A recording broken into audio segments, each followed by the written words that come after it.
The question is, how do I stop procrastinating? How do you stop putting things off that are important, that you need to be able to do? So I'm gonna give you a few quick tips on how to eliminate procrastination. The first tip I would say is put it off.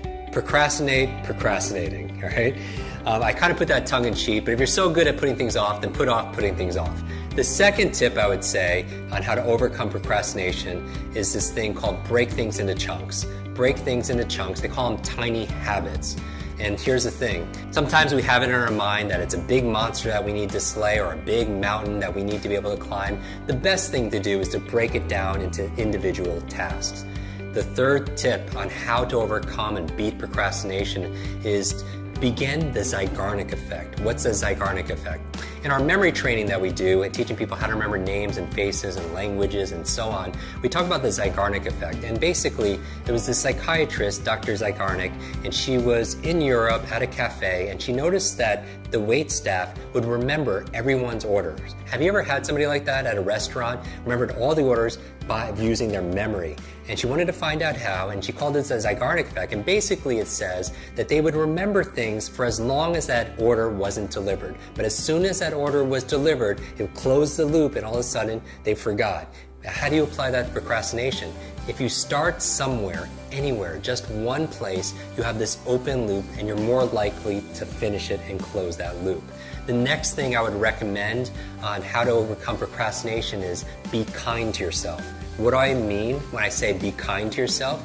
Studies in self-compassion reveal something interesting, that when you're hard on yourself and you beat yourself up because you didn't work out, because you didn't write in your journal, because you didn't meditate that day, because of whatever you didn't do, you would think that it would help you to be able to overcome it the next time and be more motivated to do it, but it actually has the opposite effect. When you are actually kind to yourself and you exhibit self-compassion, you're more likely to follow through in the future.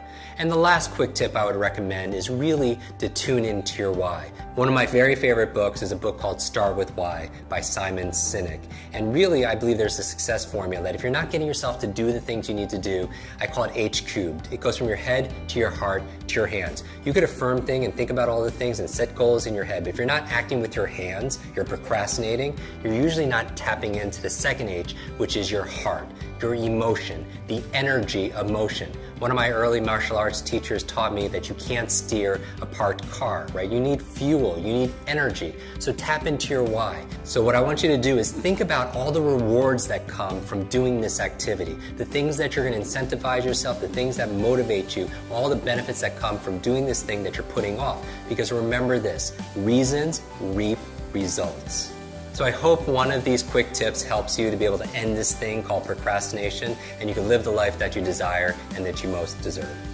Hi, my name is Jim Quick, and growing up I was labeled the boy with a broken brain with all these learning challenges and disabilities. And I went from that to become the world's leading memory and brain coach for the world's top universities, CEOs, and celebrities.